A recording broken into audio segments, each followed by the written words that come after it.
Can a team completely lose its tactical identity, break under the pressure of its own legacy, and still somehow find a way to survive? Welcome back to Total Football Nexus. And before we dive into this absolute tactical war, make sure to hit that subscribe button, smash the like button, leave a comment, and share this video with your fellow football fanatics so you never miss our deep tactical breakdowns. Right now, the footballing world is holding its breath. The reigning world champions, Argentina, are staring directly into the abyss.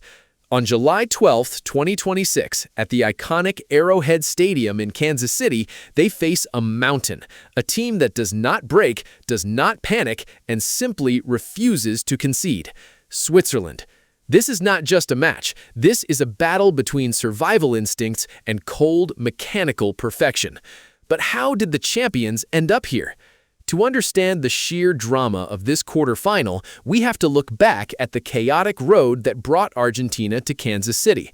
On paper, their group stage run looked dominant, brushing aside Algeria, Austria, and Jordan. But the moment the knockout brackets began, the illusion of invincibility shattered. In the round of 32, Cape Verde pushed them to the absolute limit, forcing a grueling 3-2 victory in extra time.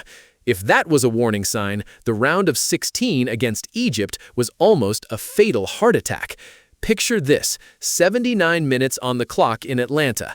Argentina is down 2-0. The crown is slipping, the fans are in tears, the dream is effectively over. Then, the impossible happens. Cristian Romero scores a powerful header. Lionel Messi finds the equalizer, and in extra time, Enzo Fernandez scores a stunning match winner, which remarkably marked the 3,000th goal in World Cup history.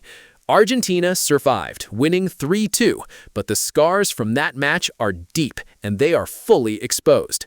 Lionel Scaloni is currently facing a massive wave of criticism. The tactical fluidness that won them the trophy in Qatar seems heavy, weighed down by an over-reliance on aging superstars. After the Egypt miracle, an emotional Scaloni openly admitted that football is not just about tactics and master plans.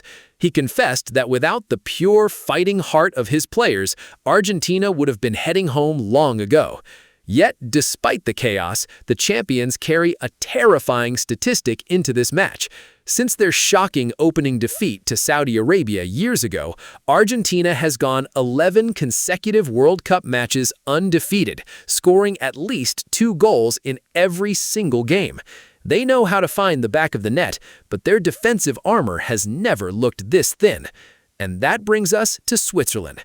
Under the brilliant guidance of Murat Yakin, the Swiss have turned pragmatic football into an absolute art form. They do not care about possession. They do not care about style points. They care about winning. After comfortably dismissing Algeria 2-0 in the round of 32, they engaged in a brutal 120-minute tactical chess match against Colombia. It ended goalless, but the Swiss held their nerve to win the penalty shootout. Here's the kicker: Switzerland has not trailed for a single second in this entire tournament, not once. Their defense is an absolute iron wall, and they are chasing history, looking to reach the World Cup semifinals for the first time since 1954.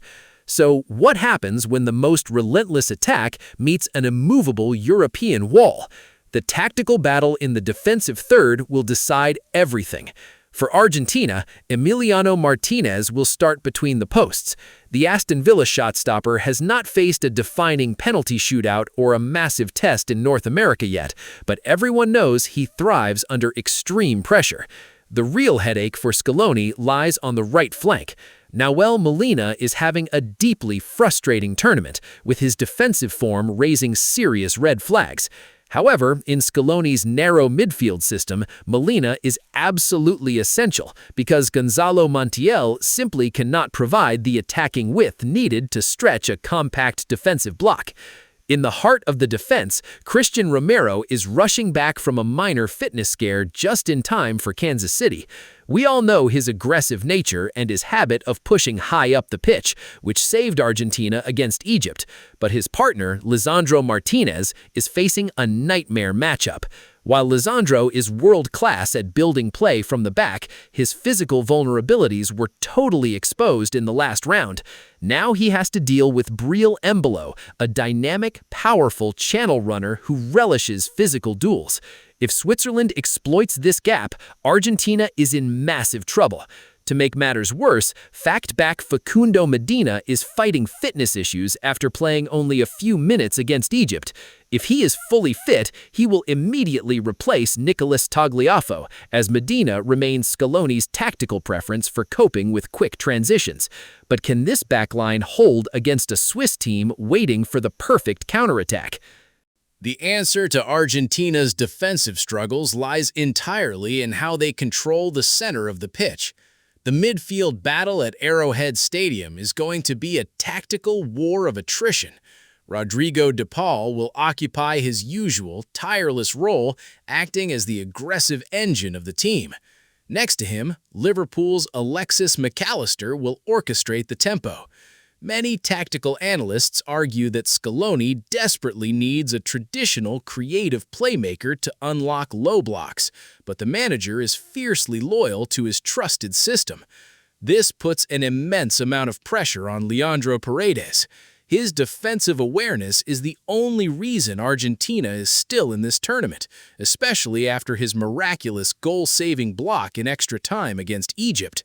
On the left side of the midfield, Enzo Fernandez will operate with the license to drift inside, trying to create overloads. But this narrow setup highlights a massive problem. Argentina has a distinct lack of raw pace on the wings.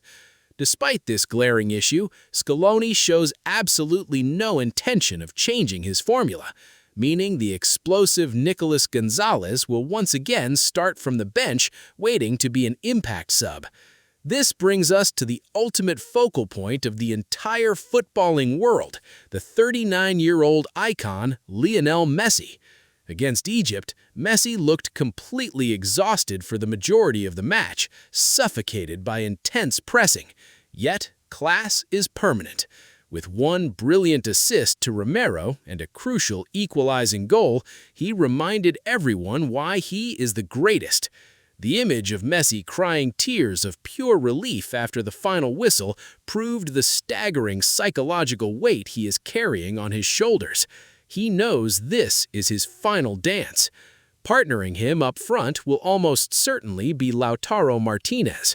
Julian Alvarez is still struggling immensely with a persistent ankle and hamstring injury, and Lautaro looked incredibly sharp when he came off the bench in the round of 16, injecting urgency into an otherwise stagnant attack. But unlocking the Swiss defensive structure is easier said than done. Murat Yakin has built a machine.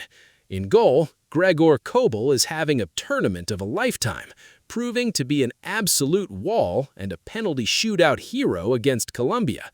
However, the Swiss camp is currently dealing with a massive injury crisis. Their sensational young winger, Johan Manzambi, who has already scored 3 goals in this campaign, was spotted training with a heavy knee brace and missed the final team sessions. If Manzambi fails a late fitness test, it completely alters Switzerland's tactical blueprint.